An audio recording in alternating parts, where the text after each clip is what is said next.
주학에 맞추어 묵상 기도드림으로 2020년 마지막 주일 오전 예배 하나님 앞에 올려드리겠습니다.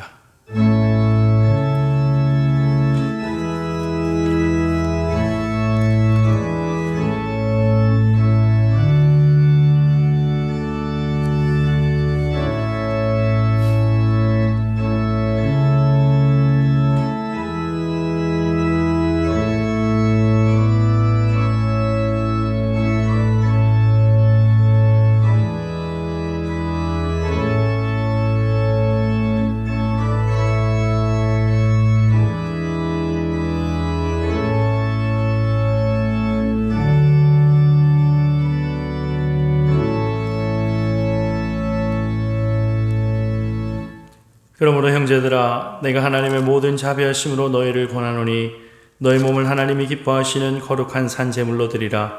이는 너희가 드릴 영적 예배니라. 너희는 이 세대를 본받지 말고 오직 마음을 새롭게 함으로 변화를 받아 하나님의 선하시고 기뻐하시고 온전하신 뜻이 무엇인지 분별하도록 하라. 하나님은 영이시니 예배하는 자가 영과 진리로 예배할지니라. 아멘. 아무곡 없사오나 구주 예수 그리스도의 보배로운 피의 능력 의지하여 예배의 자리에 서게 하시니 감사합니다. 성삼위 하나님, 우리가 있는 모든 자리마다 주를 경외하며 예배할 때 하늘 문 여시고 영광의 왕으로 임재하여 주옵소서. 하늘의 평강, 하늘의 기쁨, 하늘의 능력으로 충만한 복된 시간 되게 하옵소서. 존귀하신 예수님 이름으로 기도 올리옵나이다. 아멘. 자리에서 일어나셔서 찬송가 10장 함께 찬송 드리겠습니다.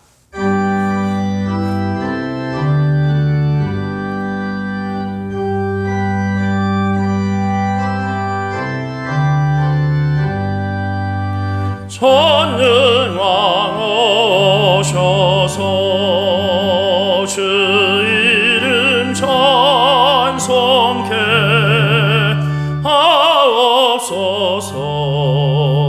영광과 권능의 성부여 오셔서 우리를 다스려 주옵소서.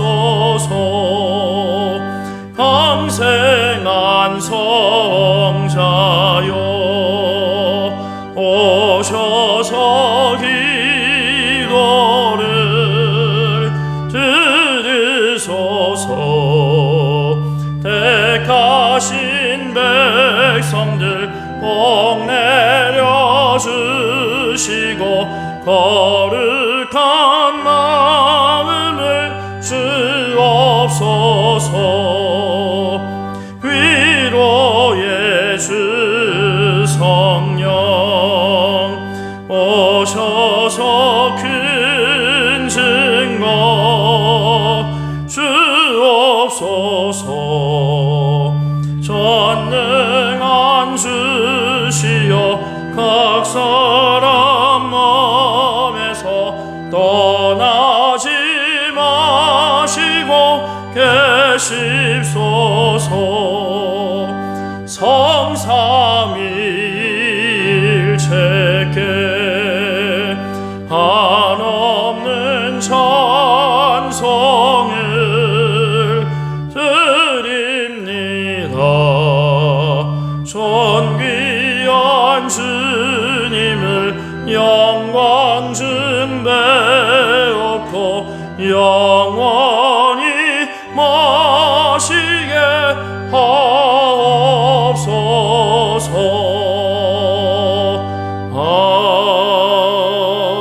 아멘. 성시교독 교독문 18번 10편 31편 교독하겠습니다. 여호와여, 내가 주께 피하오니 나를 영원히 부끄럽게 하지 마시고 주의 공의로 나를 건지소서.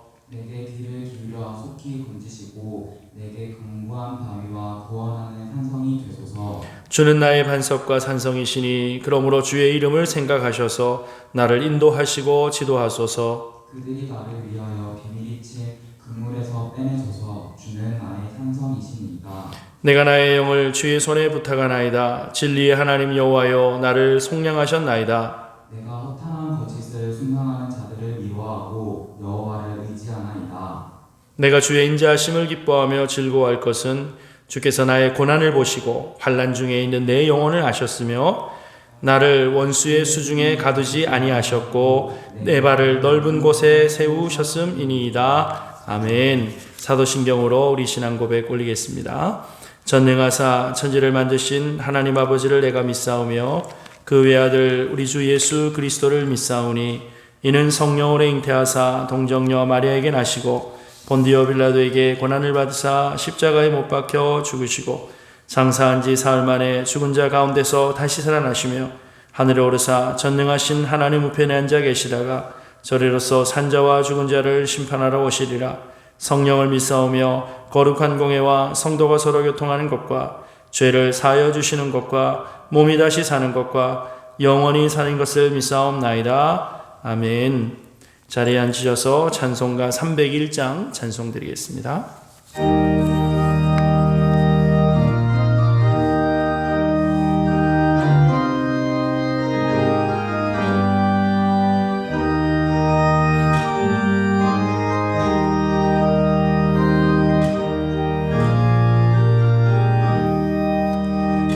지금까지 인해온 것 주의 크신 은혜라 한이 없는 주의 사랑 어찌 이를 말하랴 자나깨나 주의 선이 항상 살펴주시고 모든 이들 주 안에서 형통하게 하시네.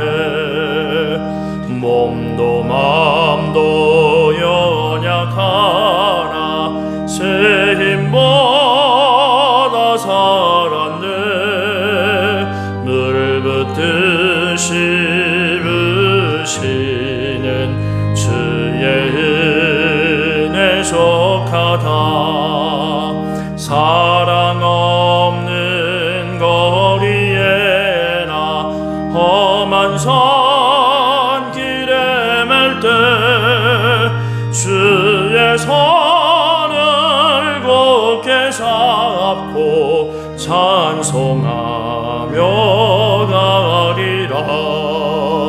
주님 다시 배울 날이 날로 날로 다가와 무거운 짐 주께 맡겨 벗을 날도 멀잖네.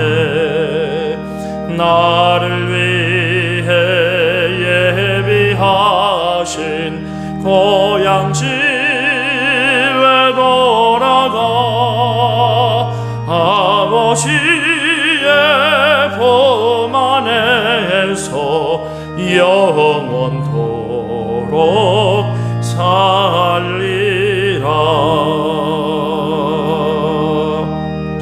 기도드립시다. 살아계신 아버지 하나님, 은혜를 감사합니다. 2020년 52주의 시간 동안 주님께서 함께하여 주셨고 앞서 행하여 길 열어 형통케 하신 복이 우리의 생애 가운데 분명히 나타났음을 고백합니다. 코로나19 사태와 여러 가지 어려움 인하여서 삶의 한 걸음도 나아가지 못할 것 같은 절망의 상황 가운데서도 빛으로 우리 가운데 임하시고 말씀으로 인도하여 주셔서 여기까지 달려오게 하셨습니다. 모든 것이 주의 은혜임을 기억하고 철저하게 주의 말씀을 따라 순종하기로 다시 한번 다짐하는 복된 인생의 걸음들 되도록 우리 주님 역사하여 주옵소서. 아버지, 그러나 여전히 우리 가운데 죄악된 본성과 하나님을 기뻐하시지 못하게 하는 여러 가지 죄악의 성품들과 습관들이 우리 가운데 남아있는 것을 주님 앞에 고백합니다.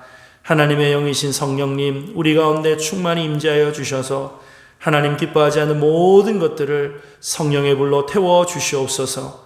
통회하며 자복할 때 생명의 길을 열어주시고 다시금 회복해 하시는 주님의 회복과 용서의 은혜가 우리 생에 올해가 가기 전에 우리의 모든 삶 가운데 충만하게 넘쳐나도록 주님 복 내려주시기를 간절히 바라고 원합니다. 하나님 아버지, 특별히 2020년 연말에 대한민국이 처한 환경과 형편들을 바라보면 너무나도 고통스럽고 안타까운 그러한 소문과 소식들이 끊임없이 들려옵니다. 정치, 경제, 문화, 외교 모든 분야에 적신호가 들어와져 있고 나와 다른 것을 인정하지 못하고 아버지 하나님 서로의 가슴에 칼끝을 들이매고 아버지 분열되어 있는 이 나라를 불쌍히 여겨 주옵소서. 무엇으로 이 나라가 회복될 수 있겠습니까? 오직 화평케 하시는 주 예수 그리스도의 복음만이 이 나라를 새롭게 할 수 있음을 고백합니다.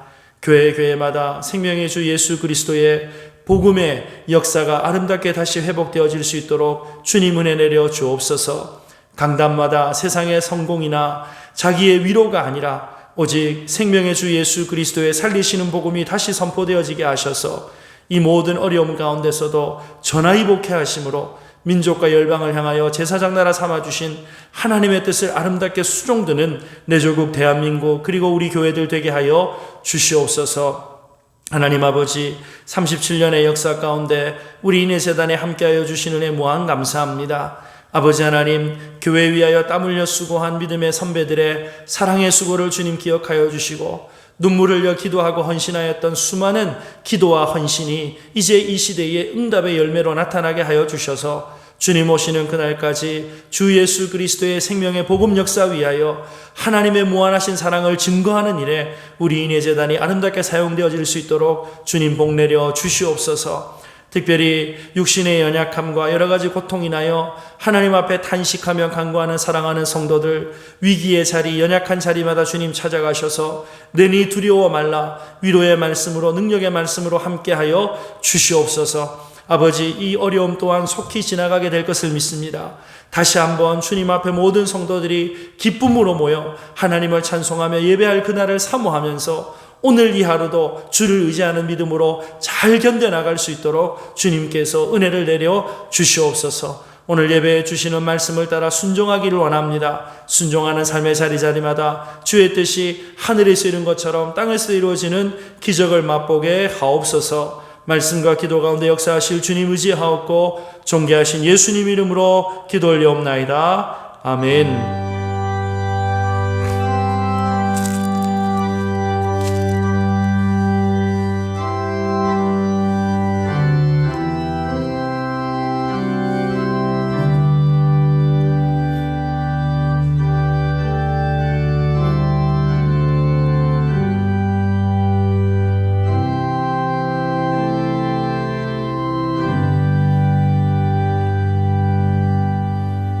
오늘 우리에게 주시는 하나님의 말씀은 구약성경 예레미야애가 3장 22절로 23절 말씀입니다. 제가 가진 성경 구약 1147페이지 예레미야애가 3장 22절과 23절 제가 봉독합니다.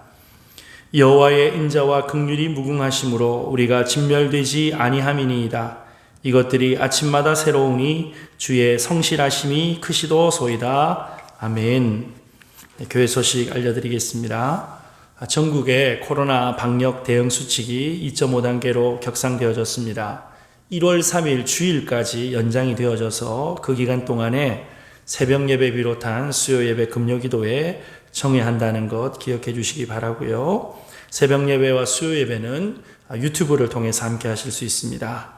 주일 예배는 비대면 예배 원칙으로 영상 예배 작업을 위한 20명 미만으로만 진행되어집니다. 12월 31일 목요일 송구영신 예배는 유튜브를 통한 영상 예배로 진행하도록 하겠습니다. 저녁 9시 이후로 언제든지 영상 시청하실 수 있도록 준비하도록 하겠습니다. 한 해를 마무리하면서 함께 마음을 모아서 각자의 자리에서 예배하는 시간 가지시기 바랍니다. 나머지 광고들은 주보를 참고하시고요. 이 시간 찬송가 213장 찬송 드리면서 준비하신 예물 하나님 앞에 올려드리겠습니다.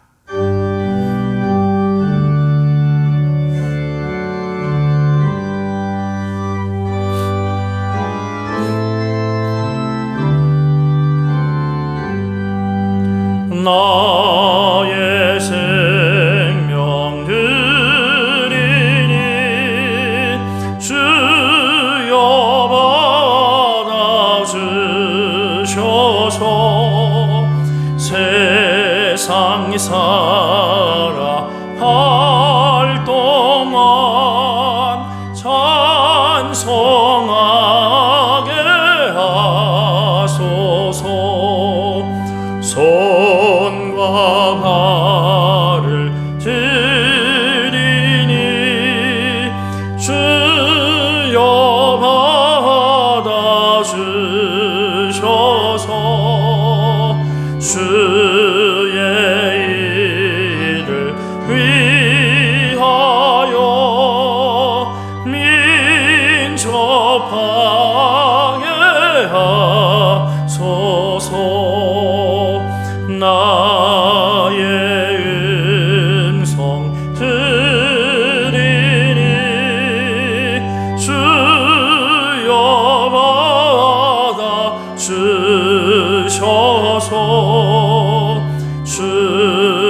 드리니 주여 받아 주셔서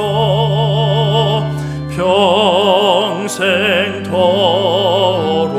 주 위에 봉사하게 하소서.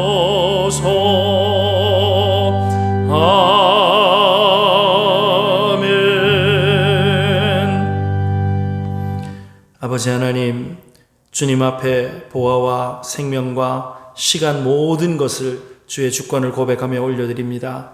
이 물질이 사용되어지는 곳에 주의 영광 나타나게 하시고 사람을 살리고 키우고 세우는 예수 생명 역사가 주님 오시는 그날까지 인해재단 통하여 계속 이루어질 수 있도록 주님 복 내려 주옵소서. 교회의 머리 되신 주님, 우리 인생의 주권과 교회의 주권과 이 나라의 민족의 주권이 주께 있음을 고백합니다. 주께서 친히 책임지시고 인도하시고 보호하여 주시옵소서. 말씀 가운데 역사하실 주님 은혜 의지하옵고 존귀하신 예수님 이름으로 기도 올려옵나이다. 아멘. 오늘 예배의 자리에서 또 영상을 통하여 여러 가지 다양한 방법으로 예배드리는 저와 여러분들에게 늘 새로운 하나님의 은혜가 충만하게 임하게 되기를 주님의 이름으로 축복합니다. 제가 가끔 재미있게 보는 TV 프로그램 가운데 생활의 달인이라고 하는 프로가 있어요. 수영 로타리에 가면 23년째 찐빵집을 하시는 분이 계신데 이분이 몇 년 전에 생활의 달인이라고 하는 프로그램에 나오셨어요. 이 찐빵이 굉장히 맛있습니다. 제가 그 집에 무슨 광고비 받고 드리는 말씀은 아니고요. 그분하고 이런저런 찐빵 사면서 얘기를 나누다가 몇 년이나 지금 하셨습니까? 이 자리에서는 23년이고 총 합치면 한 40년 정도 되신다라고 하시더라고요. 찐빵만 40년을 만드셨대요. 여러분 엄청난 시간 아닙니까? 그래서 그냥 손으로 딱 잡기만 하면은 찐빵이 나오겠네요 라고 말씀드렸더니요, 그렇지 않대요. 지금도 가끔씩 실수하실 때가 있다라고 얘기를 하시더라고요. 여러분, 저는 그 말씀에서 인간이 아무리 어떤 일에 탁월하고 능력을 발휘한다 할지라도 인간은 하나님이 아니기 때문에 실수할 수밖에 없구나라고 하는 그러한 또 생각을 하게 되어졌습니다. 여러분, 우리가 때때로 익숙하면요 실수해요. 우리가 당연하다고 생각하면 귀한 것들을 놓쳐버리는 것도 그러한 원리겠지요. 하나님 입장에서 보실 때 우리 신앙생활에도 너무 익숙하고 너무 당연하기 때문에 그 함정에 빠져서 하나님께서 주시는 응답과 은혜들을 놓쳐버리게 될 때가 있더라라고 하는 것입니다. 무엇보다 신앙생활 하면서 교회 사역에 대한 경험이 많으면 많을수록 우리가 하나님을 의지하기보다도 행사나 프로그램을 의지하게 될 때가 더 많아요. 여러분, 기도하지 않는다는 말이 아닙니다. 기도를 하긴 해요. 그런데 우선순위가 바뀌어버려요. 기도를 하긴 하지만 자신의 경험 때문에 하나님을 절대적으로 의지하지 않게 되는 것, 이것이 익숙함이 가져다주는 함정이다라고 얘기할 수 있습니다. 자, 오늘이 2020년 마지막 주일입니다. 여러분, 어쩌면 올 한 해는 우리 모두가 익숙했던 것으로부터 결별이라고 하는 것을 경험했어요. 우리의 마음과 상관없이, 우리의 의지에 상관없이 모든 익숙하게 생각했던 것, 당연하게 생각했던 것들로부터 이별을 경험하는 그러한 참 시간들을 우리가 가지고 있지 않습니까? 어쩌면 무방비로 된소리를 맞듯이 어려움을 맞이하고 있는데요, 견디고 버티는 것 외에 다른 방법이 없는 시간을 보내고 있습니다. 우리에게 익숙한 예배, 기도, 교회 사역 모든 것들을 빼앗긴 채 2021년이라는 새해를 어떻게 맞이해야 할지, 어떤 계획을 세워야 할지, 그런데 어떤 계획을 세우더라도 그 모든 것이 무용해 보이는 철저한 패배감과 상실감에 우리는 사로잡혀 있는 것입니다. 그러나 여러분, 이러한 때에도 저와 여러분은 하나님의 전능하심을 믿습니다. 역사를 붙드시는 하나님의 섭리를 믿습니다. 여러분, 이 땅 위에서 우리의 기대와 희망이 다 무너졌을 때 하나님을 믿는 성도들은, 오늘 저와 여러분들은 어떻게 믿고 어떻게 살아야 할까요? 오늘 본문의 말씀을 다시 한번 읽어봅시다. 22절 23절에 여호와의 인자와 긍휼이 무궁하심으로 우리가 진멸되지 아니함이니이다. 이것들이 아침마다 새로우니 주의 성실하심이 크시도소이다. 여기 보니까요, 하나님의 성실하심, 하나님의 인자하심이 아침마다 새롭다라고 고백을 해요. 쉬운 번역 성경에는 이렇게 번역이 되어져 있습니다. 여호와의 크신 사랑 때문에 우리가 소멸되지 않았으니 그의 자비가 영원하구나. 이것이 아침마다 새로우니 주는 참으로 신실하신 분이십니다. 무슨 말입니까? 오늘 그의 백성된 저와 여러분들을 향한 하나님의 사랑은 똑같은 것, 지겨운 것, 뻔한 것이 아니라는 거예요. 이 하나님의 사랑은 늘 새롭다는 거예요. 여기 새롭다라고 하는 말의 히브리 단어가 하다쉬라고 하는 말을 씁니다. 그런데 이 하다쉬라고 하는 말은 한 번도 사용하지 않은 새로운 것이라고 하는 의미를 가지고 있어요. 하나님께서 매일 아침마다 우리에게 사랑을 베풀어 주시고 은혜를 베풀어 주시고 기적을 베풀어 주시고 응답을 베풀어 주시는데요, 다른 사람들에게는 줘본 적이 없는, 한 번도 사용된 적이 없는, 이 지구상에 나 혼자만 있어서 사랑하는 것과 같은 그 독점적인 사랑으로 우리에게 사랑을 표현해 주신다, 은혜를 베풀어 주신다라고 말씀하고 있는 거예요. 자, 문제가 무엇입니까? 우리가 날마다 이 새로운 사랑을 누리고 있는가? 경험하고 있는가? 하나님께서 우리를 사랑하고 계신데 그것을 깨닫고 있는가라고 하는 우리 편의 문제겠지요. 여러분, 하나님께서 아무리 사랑을 베푸셔도 은혜와 기적의 응답을 주셔도 깨닫지 못하면 무용지물 아니겠습니까? 매일 아침마다 우리에게 한 번도 사용해 본 적 없는 사랑의 선물을 주시는 이 하나님의 사랑을 받고 있습니까? 그 새로운 사랑의 선물 때문에 매일매일 가슴 설레하고 사랑의 선물을 통한 하나님의 뜻을 발견하고 감격하며 살아가고 있습니까? 여러분, 사람들은 모두 새 것을 좋아합니다. 새 옷을 사서 처음 입거나 할 때 여러분 혹시 뭐가 묻을까 조심하잖아요.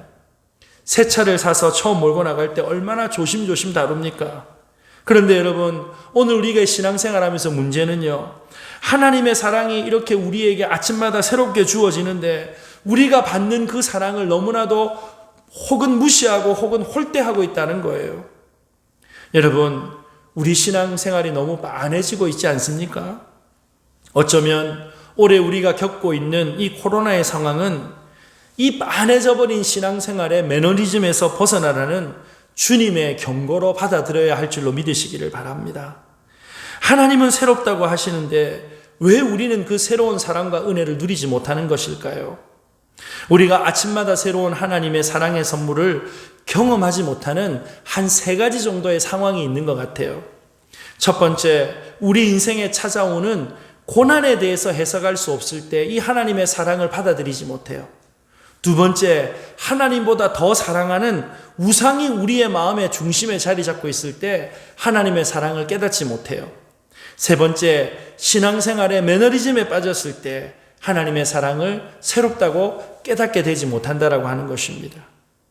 여러분, 코로나19 방역 단계가 강화되어지면서 내년 초까지 비대면으로 우리가 예배 드려야 된다라고 하는 소식을 접합니다. 다시 한번 눈앞이 캄캄해지는 것 같아요.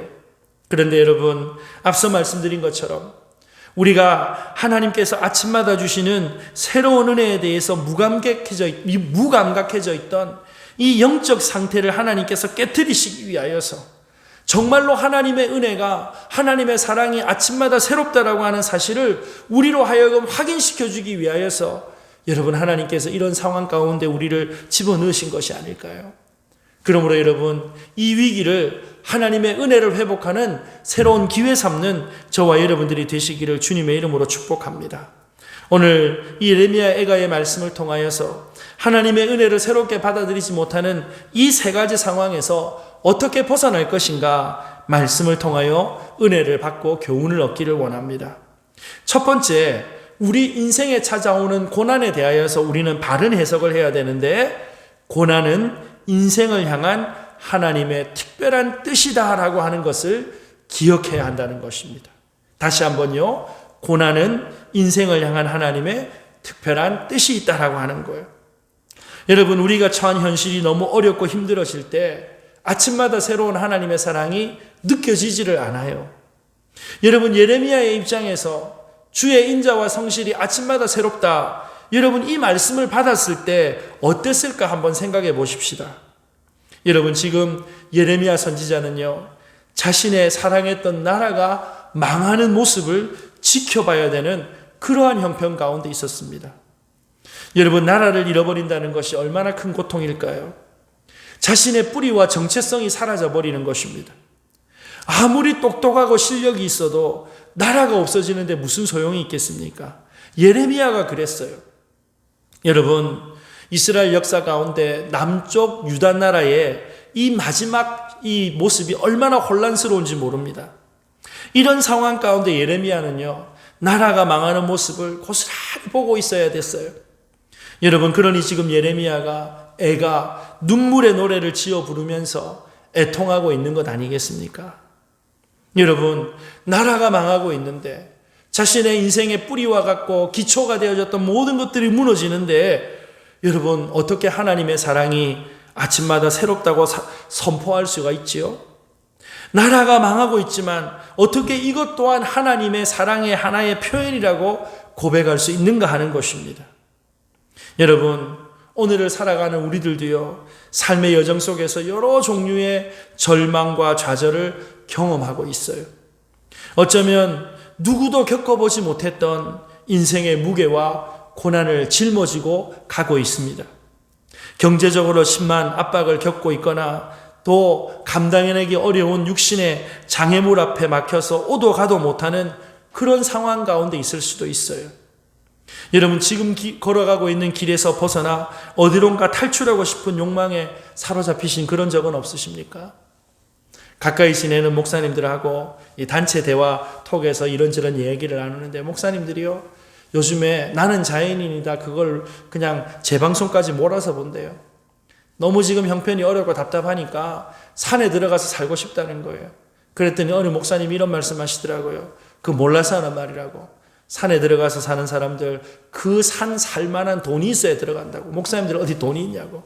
그랬더니 목사님 한 분이 우리 돈 같이 모아갖고 공동 명의로 산 하나 사면 안 될까? 그랬더니 서로 주인 행세하기 때문에 안 된다 이러면서 단체 대화하면서 한참 웃었던 그런 기억이 있어요.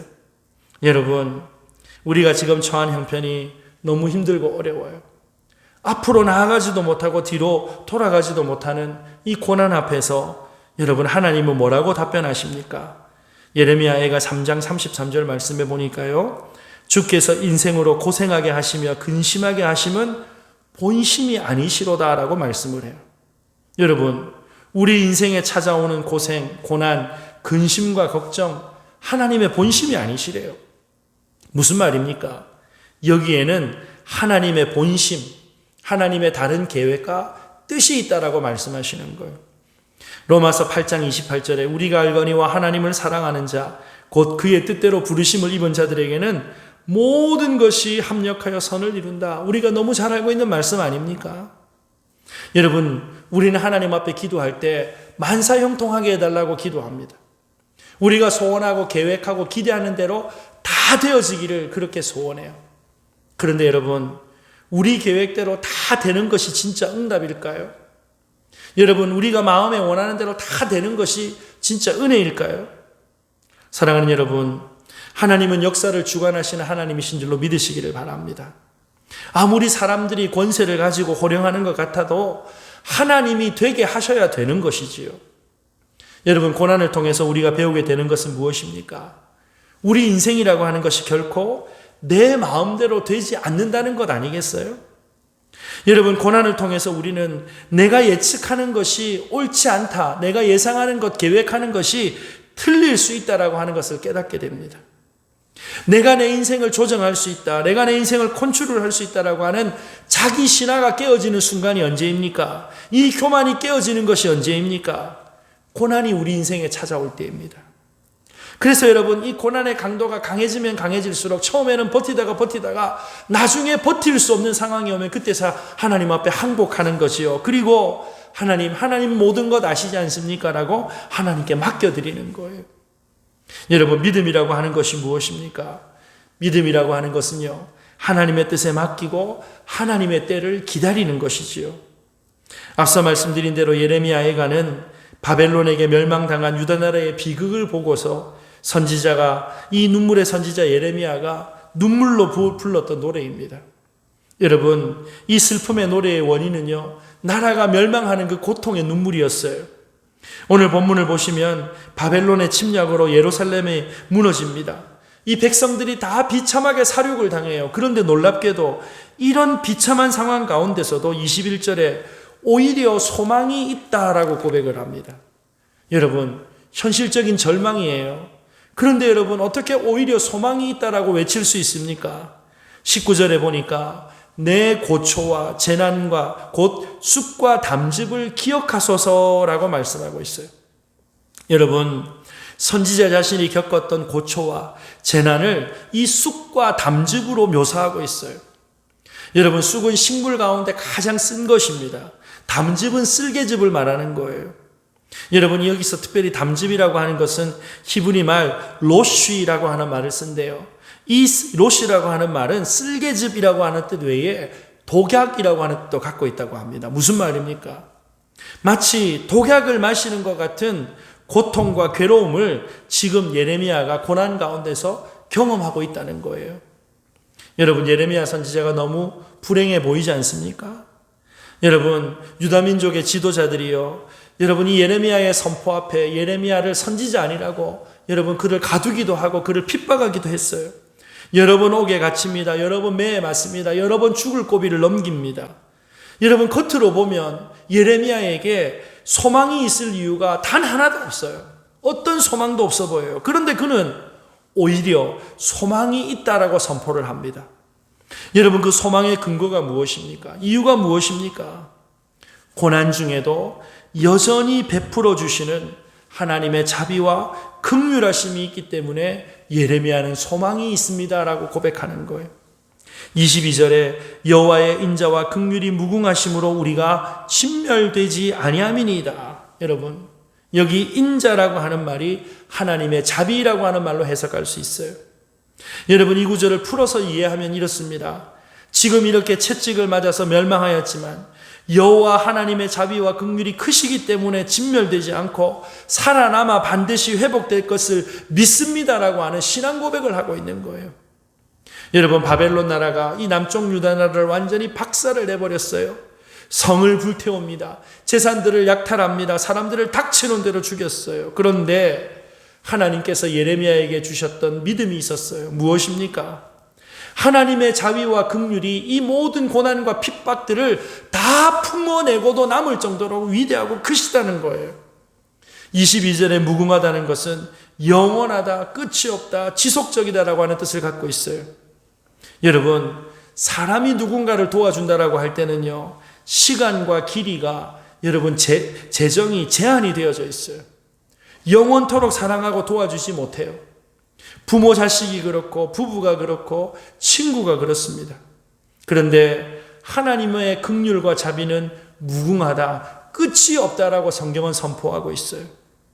오늘 우리가 구원받고 영생 가운데 사는 것은 하나님의 자비와 긍휼, 이것 때문에 우리가 용서받고 날마다 하나님의 자비를 구하며 은혜 가운데 살아갈 수 있는 것 아니겠습니까?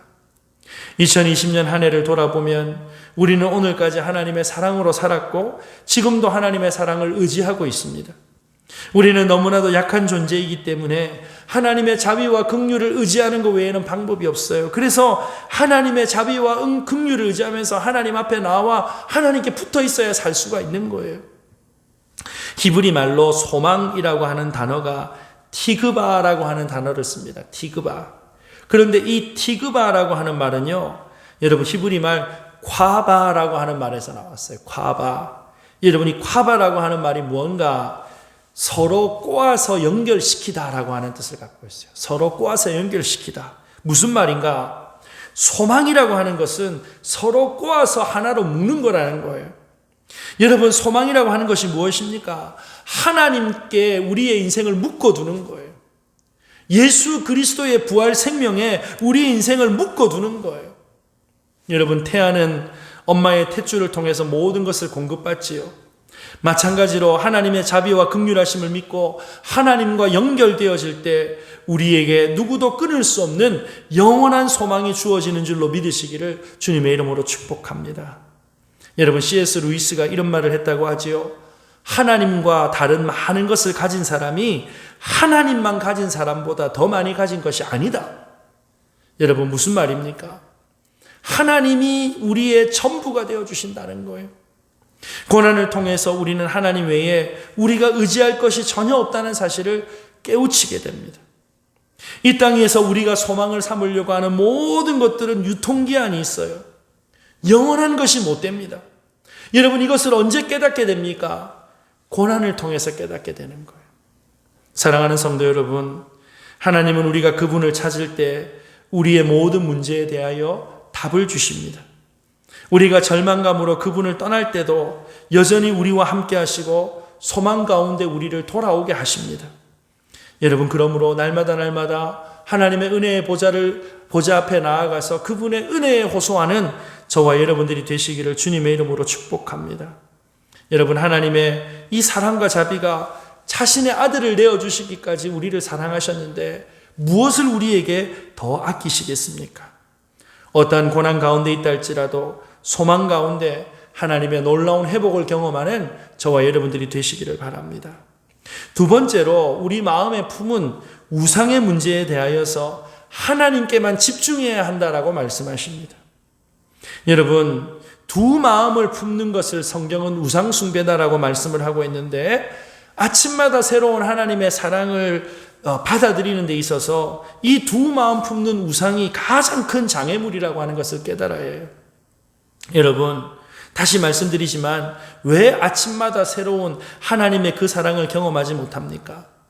우리의 마음 가운데 하나님보다 더 사랑하는 무언가가 있기 때문입니다. 여러분, 10계명 중에 두 번째 계명이 너를 위하여 새긴 우상을 만들지 말라. 또 위로 하늘에 있는 것이나 아래로 땅에 있는 것이나 땅 아래 물속에 있는 것의 어떤 형상도 만들지 말며 그것들에게 절하지 말라. 그것을 섬기지 말라. 이게 두 번째 계명이잖아요. 그런데 여러분, 교회에 나오면서 예수 믿는다고 하면서 크리스찬이라고 하면서 우상 앞에 가는 사람 어디 있겠어요? 모르겠습니다. 요즘에 형편이 너무 어렵고 힘드니까 점쟁이한테 가는 분들이 혹 계시는지 모르겠는데 여러분, 그렇게 비나이다 하는 분은 아마 계시지 않을 거예요. 그런데 여러분, 정말 우리 안에 우상이 없습니까? 카일 아이들먼이라고 하는 목사님이 쓰신 책 가운데 거짓 신들의 전쟁이라고 하는 책이 있어요. 거짓 신들의 전쟁. 여기 보니까 오늘날의 거짓 신, 이 우상이라고 하는 것은 눈에 보이는 어떤 신상 앞에 가서 절하는 것이 아니라 우리의 인생을 끌고 가고 있는 그 어떤 것이 바로 우상이다, 이렇게 정의를 내려놨어요. 탁월한 정의라고 생각합니다. 여러분, 요즘에 TV만 틀면 먹방 나오잖아요. 요즘에 현대인들에게 먹는 것, 음식이 우상이에요. 여러분, 성적인 쾌락이 우상이에요. 오락이 우상이에요. 성공이 우상이고 돈이 우상이고 성취가 우상이고 심지어 가족, 나 자신이 내 인생을 끌고 가고 있다면 그게 하나님 앞에 우상이라는 거예요. 여러분, 우리 안에 이런 것들 때문에 하나님께로만 향해야 되는 우리의 마음이 두 개로 나누어지고 있다면 우리는 우리가 인식하든 인식하지 못하든 우상 숭배에 빠져 있을 수 있다는 것이지요. 여러분, 우리의 마음이, 하나님을 섬기는 우리의 마음이 두 개로 쪼개어지는 것, 나누어지는 것, 신앙생활을 하면서 저울질하는 것, 그래서 종교생활, 문화생활 양다리를 걸치고 살아가는 것, 하나님 앞에 우상숭배라는 것입니다. 성경은 하나님을 사랑하는 하나님의 백성들의 태도가 총체적으로 표현되어지는 것을 예배라고 말씀을 해요. 여러분, 하나님을 향한 예배는요, 다른 어떤 것으로 대신할 수가 없어요. 하나님을 예배하는 것을 다른 어떤 것으로 어떻게 대체할 수 있겠습니까? 그런데 여러분, 우리는 너무나도 쉽게 하나님을 예배하는 것을 다른 것으로 대체해버리지 않습니까? 주일 예배를 대수롭지 않게 여기는 것은 약과지요. 예배의 자리에 앉아 있으면서도 우리의 마음을 하나님께 집중하지 못하고 우리의 마음을 무언가에 빼앗겨 있다면 그게 우상이라는 것입니다. 여러분, 이 우상이라고 하는 말을요, 현대인들에게 익숙한 말로 바꾸면요, 중독이라는 말로 바꿀 수 있어요. 여러분, 중독되면 어떻게 됩니까? 정상적인 판단, 사고, 행동이 불가능해지지 않습니까?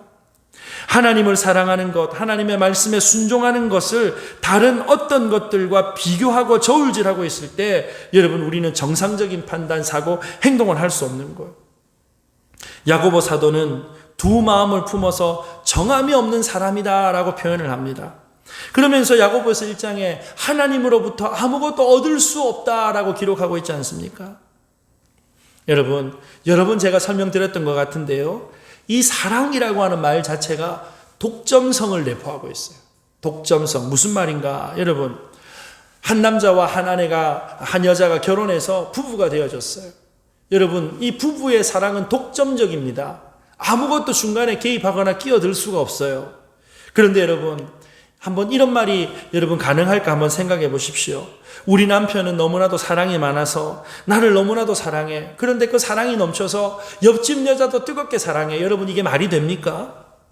여러분, 유다 나라가 망하는 이유가 여기에 있었어요. 이스라엘은 하나님만을 사랑하고 하나님만을 섬겨야 한다. 여러분, 이것이 출애굽할 때부터 이스라엘 백성들에게 하나님께서 주셨던 계명이요, 하나님의 요구였잖아요. 그런데 여러분, 끊임없이 이스라엘은 우상을 섬깁니다. 하나님만을 의지하고 그분과 동행하고 그분의 말씀에 순종함으로 하나님만을 의지한다라고 하는 것을 삶으로 드러내야 되는데 계속해서 애굽이냐 아수르냐 바벨론이냐 곁눈질하고 있어요. 사랑하는 여러분, 우리가 왜 아침마다 새로운 하나님의 사랑을 경험하지 못합니까? 우리가 곁눈질하는 데가 너무 많아서 때문 아닐까요?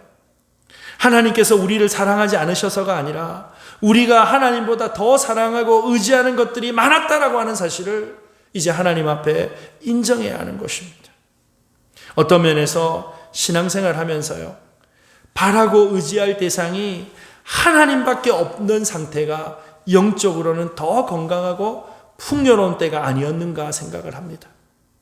선배 목사님들을 만나서 이런저런 얘기를 할 기회가 있는데요. 그중에 저는 이 은퇴하신 목사님들 만나서 얘기할 때마다 저는요, 목회에 정말 이 목사님들의 말씀을 가슴에 담아야 되겠다 여러 번 생각할 때가 있어요. 그런데 어떤 은퇴하신 목사님께서 이런 말씀 하시더라고요. 요즘에 목사님들 설교 준비하기 너무 좋아. 예, 실제 사실입니다. 툴이 너무 좋은 게 많아요. 예, 주석도 많고 참고할 만한 것도 많고. 과거에 우리 앞세대 목사님들 목회하실 때는요, 정말 생활이 어렵고 궁핍하다 보니까 책 하나 사시기도 어려웠어요. 여러분, 요즘처럼 인터넷 들어가가지고 인터넷 주석을 활용한다 상상도 못할 때예요. 말씀을 전해야 되는데 이 말씀이 무슨 뜻인지 깨달아지지가 않는 거예요. 그래서 하나님 앞에 그 말씀 한 단어 한 구절을 붙잡고는 한 주 동안 그냥 하나님 앞에 끙끙댄대요. 그러면서 하나님 앞에 나중에는 운대요. 하나님, 이 말씀을 전해야 되겠는데 무슨 말인지 모르겠습니다. 무슨 말인지 모르겠습니다. 그래서 깨달아지지 않을 때는요, 그냥 성경만 읽고 내려오실 때도 있었대요. 그런데 여러분, 과거 아무것도 없을 때 그때 목사님들, 우리 선배 목사님들의 설교에는 능력이 있었고 그 말씀에 힘이 있었어요. 그런데 요즘에 젊은 세대인 우리들의 설교가 어떤가 한번 비교해 보면 참 여러 가지 화려해지고 내용도 풍성해지고 설교를 잘 전달하기 위해서 여러 가지 도구도 활용하는데 왜 복음의 능력이 나타나지 않을까? 여러분, 하나님만 바라보고 의지했던 그때의 목사님들과 모든 것들이 풍요해져서 다른 것들 의지할 것들이 너무 많은 우리 시대와의 가장 이질적인 차이가 거기서 나타나는 것이 아닌가, 이런 생각들을 해보게 됩니다. 사랑하는 여러분, 목회만 그렇겠습니까? 설교만 그렇겠습니까? 여러분, 우리 인생을 끌고 가시는 분, 이끌고 가시는 분이 누구십니까? 우리 인생을 끌고 가는 분이 하나님이 아니고 다른 우상에 매여 있다면 이제 우리가 어떻게 해야 될까요?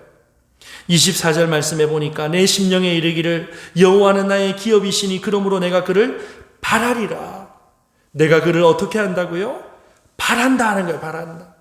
쉬운 말로 하면요, 하나님께 주파수를 맞추는 거예요. 하나님께 집중하는 거예요. 왜? 하나님께서 나의 기업이 되시기 때문이에요.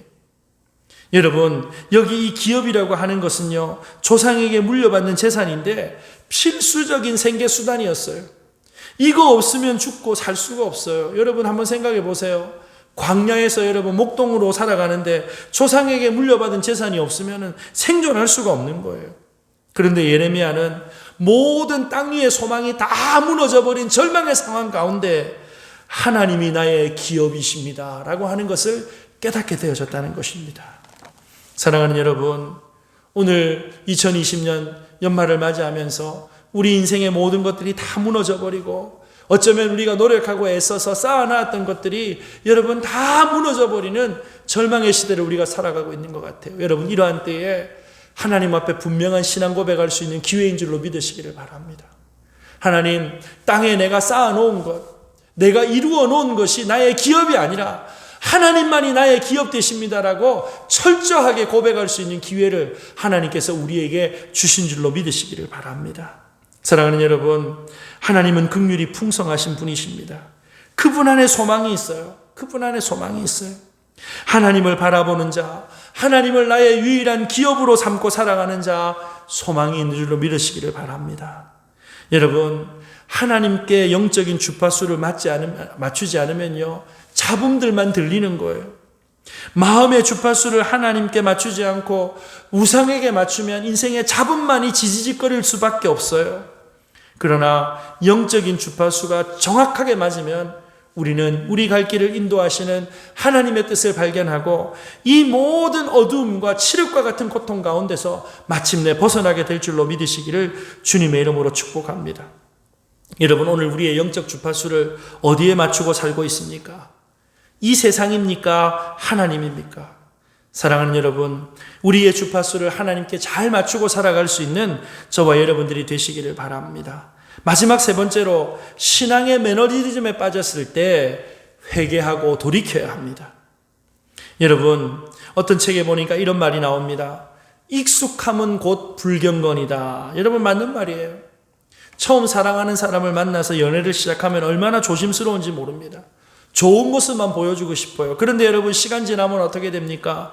존중도 배려도 매너도 없어지잖아요. 우리 신앙생활도 이럴 수 있어요. 여러분, 처음부터 우리의 눈에 눈물이 메말라 버린 것이 아닐 것입니다. 하나님을 향한 사랑의 눈물이 있었어요. 수고도 있었어요. 소망의 인내도 있었어요. 그런데 어느 순간부터 이 모든 것들이 메말라 버립니다. 옥타비우스 윈슬로우라고 하는 사람이 하나님을 향한 사랑이 식어질 때 어떤 증상이 나타나는가 8가지 증상을 설명을 했어요. 한번 들어보십시오. 하나님에 대한 열망과 거룩한 기쁨을 찾는 묵상에서 멀어지기 시작한다. 두 번째, 어린아이와 같이 하나님을 신뢰하고 따르는 단순한 믿음에서 멀어지기 시작한다. 세 번째, 어떤 일에 대해 하나님에 대해 원망하게 된다. 세 번째, 영적인 활동이 특권이 아닌 의무로 여겨진다. 다섯 번째, 하나님과의 동행을 중요하게 여기지 않는다. 주님을 섭섭하게 하면 어쩌나 두려워하지 않고 죄를 가볍게 여긴다. 여섯 번째, 그리스도가 그다지 영광스럽거나 귀하게 여겨지지 않는다. 일곱 번째, 다른 성도에 대한 사랑이 줄어든다. 여덟 번째, 그리스도의 사역, 복음의 역사에 대한 관심이 현격히 떨어진다. 여러분, 혹시 우리가 지금 이러한 영적인 병에 걸려 있는 것은 아닐까요? 교만하면요, 자신이 병든 것을 알지 못합니다. 그러므로 여러분, 신앙생활 하는데 굳어지면 안 돼요. 모든 것이 빤해지고 익숙해지면 안 되는 거예요. 오늘 새롭게 주시는 하나님의 은혜를 누리기를 원합니까? 그러면 과거에 사로잡히면 안 돼요. 왕년에 어땠는데, 과거에 어땠는데, 여러분, 과거에 아무리 기도 많이 했으면 뭐합니까? 오늘 기도하지 않는데. 과거에 아무리 하나님의 말씀을 많이 듣고 읽었으면 뭐합니까? 오늘 말씀을 들으려고 하지도 않고 읽으려고 하지도 않는데요. 여러분, 어떻게 우리가 매너리즘에 빠지지 않고 아침마다 새로운 하나님의 사랑의 선물을 받아 누릴 수 있습니까? 예레미야가 3장 40절과 41절 말씀에 보니까 이런 말씀이 있어요. 우리가 스스로 우리의 행위들을 조사하고 여호와께로 돌아가자. 우리의 마음과 손을 아울러 하늘에 계신 하나님께 들자. 여러분, 여기 보니까요, 여호와께로 돌아가자. 다시 복음의 감격으로 돌아가야 한다는 거예요. 구원의 감격도 신앙의 열심도 없이 산송장처럼 메말라 있는 내 심령 때문에 하나님 앞에 가슴 치면서 통회하고 자복하는 회개의 눈물을 흘려야만 살 수 있다는 거예요. 29절에 그대의 입을 땅에 티끌에 댈지어다 혹시 소망이 있을지어다. 여러분, 그대의 입을 땅에 티끌에 대라라고 하는 말은 무슨 말입니까? 입이 땅에 닿을 정도로 머리를 숙이라는 거예요. 여러분, 입을 티끌에 댄다, 땅에 댄다는 것은 유대인들이 회개할 때의 모습입니다. 회개할 때 자신의 옷을 찢고 재나 티끌을 뒤집어 썼어요. 그러면서 애통하면서 허리를 굽히고 땅에 입술을 대면서 하나님의 은혜를 구했던 것입니다. 여러분, 특별히 입을 땅에 댄다, 티끌에 댄다는 것은 내 자신이라고 하는 존재가 이 땅의 티끌, 먼지보다 못한 존재라고 하는 것을 하나님 앞에 고백하는 것이지요. 중요한 것은 무엇입니까? 입을 티끌에 대는 사람, 내 존재가 하나님 앞에 먼지보다 못한 존재입니다라고 하는 것을 고백하고 엎드리는 사람에게는 소망이 있다라고 하는 것입니다. 자신을 하나님 앞에 낮추고 회개하는 사람은 소망이 있다는 것입니다. 여러분, 자신을 낮추고 회개하기 위하여서 우리는 또 어떻게 해야 할까요? 요한계시록 2장에 보면 첫사랑을 잃어버렸던 에베소 교회를 회복시키기 위한 주님의 방법이 이렇게 기록되어져 있어요. 요한계시록 2장 5절에 그러므로 어디서 떨어졌는지를 생각하고 회개하여 처음 행위를 가지라. 만일 그리하지 아니하고 회개하지 아니하면 내가 네게 가서 네 촛대를 그 자리에서 옮기리라. 여러분, 가장 먼저 어디서부터 잘못되었는가? 무엇부터 잘못되었는가? 먼저 생각해 보라는 거예요. 여러분, 2020년 오늘 한국교회가 당하고 있는 이 모든 상황이 여러분, 외부로부터 오는 연고 없는 공격이라고 생각하십니까? 그렇지 않아요. 그렇지 않아요. 한국교회의 모든 불의함과 한국교회의 모든 부정함과 첫사랑을 잃어버린 우리를 향한 하나님의 책망의 메시지로 받아야 할 줄로 믿으시기를 바랍니다. 그리고 처음 사랑 회복하고 그 행위로 돌아가라. 처음 주님을 만났을 때의 감격, 주님만이 나의 전부이십니다라고 하는 것을 고백했던 그때로 돌아가는 것이 회복의 길이다라고 말씀을 합니다. 영국의 철학자였던 존 로크가 회개에 대해서 이런 정의를 내렸어요. 회개란 과거의 잘못을 슬퍼하는 것, 하나님의 법을 따르기로 한 성실한 결심, 회개에 맞는 행동을 하는 것, 남은 일생을 그리스도의 법에 순종하는 것, 이렇게 설명을 했어요. 여러분, 우리는 회개라고 하면 그저 눈물을 흘리고 슬퍼하는 것 정도로 생각하지요. 그런데 하나님의 법을 따르겠다 결심했다면 그 회개에 맞는 행동을 해야 된다는 것입니다. 그리고 남은 일생을 그리스도의 법에 따라 순종하고 나가야 한다는 것입니다. 사랑하는 여러분, 지금 내가 걸어가고 있는 길이 하나님께서 기뻐하지 않는 길이라면 돌아서 회개하는 것이 살 길인 줄로 믿으시기를 주님의 이름으로 축복합니다. 사랑하는 여러분, 무엇이 우리의 인생을 보장합니까? 우리의 실력이나 우리의 경험이 아닙니다. 신앙생활에 익숙함에 빠져서는 안 됩니다. 매일매일 아침마다 새로운 하나님의 사랑이 우리를 이기게 하실 줄 믿으시기를 바랍니다. 날마다 우리를 향한 하나님의 사랑, 그 은혜로 말미암아 매일매일 새롭게 하시는 주님의 은혜의 회복을 경험하는 저와 여러분들이 되시기를 바랍니다. 그래서 날마다 기가 막힌 하나님의 승리, 이 회복의 역사를 누리며 경험하는 복된 저와 여러분들이 다 되시기를 주님의 이름으로 축복합니다. 기도드립시다. 하나님 아버지, 아침마다 새로운 주님의 사랑이 날마다 우리 가운데 임하지만 여전히 우리의 마음 가운데 고난에 관한 이해되지 않는 상황들과 아버지 영적으로 메말라버린 매너리즘과 여러 가지 아버지 고통과 우상 앞에 우리의 신앙이 무너져 있었음을 주님 앞에 고백합니다. 지금이라도 여호와 하나님의 신실한 사랑을 의지합니다. 통회하며 자복하며 첫사랑을 회복할 수 있도록 우리 하나님 은혜를 베풀어 주시옵소서. 그리하여 통회하며 자복하는 자에게 전화위복케 하셔서 우리가 기대하지도 상상하지도 못하였던 새로운 생명의 길을 열어주시는 주님의 은혜를 누리는 우리 개인의 삶, 우리 가정, 우리 교회, 이 나라와 민족 되도록 주님 복 내려 주시옵소서. 감사드리옵고 존귀하신 예수님 이름으로 기도 올려옵나이다. 아멘. 이 시간 자리에서 일어나셔서 하나님 한 번 더 나를 함께 찬송드리며 축도로 예배를 마치겠습니다.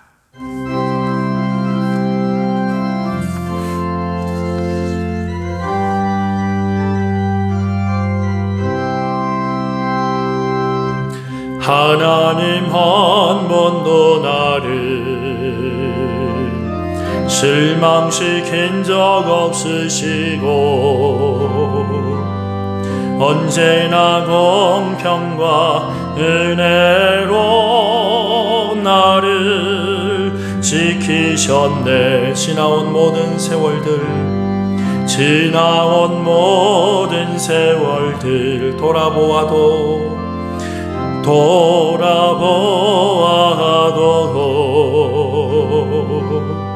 그 어느 것 하나 주의 손길 안 미친 것 전혀 없네. 오 신실하신 주님, 오 신실하신 주, 오 신실하신 주, 내 너를 떠나지도 않으리라, 내 너를 버리지도 않으리라. 약속하셨던 주님, 그 약속을 지키사 이후로도 영원토록 나를 지키시리라 확신하네. 이후로도 영원토록 나를 지키시리라 확신하네. 지금은 부활이요 생명 되신 우리 구주 예수 그리스도의 은혜와 독생 성자 우리 위하여 아낌없이 내어주신 하나님 아버지의 크신 사랑과 성령의 감화 감동 위로 교통 인도하심의 역사가 아침마다 새로운 주님의 은혜를 의지하고 날마다 처음 사랑 회복하여 주님과 동행하는 하늘의 기쁨과 능력을 누리며 증거하는 복된 인생 되어지기를 사모하는 사랑하는 모든 성도들 머리 위에 이후로 영원토록 함께 있을지어다. 아멘.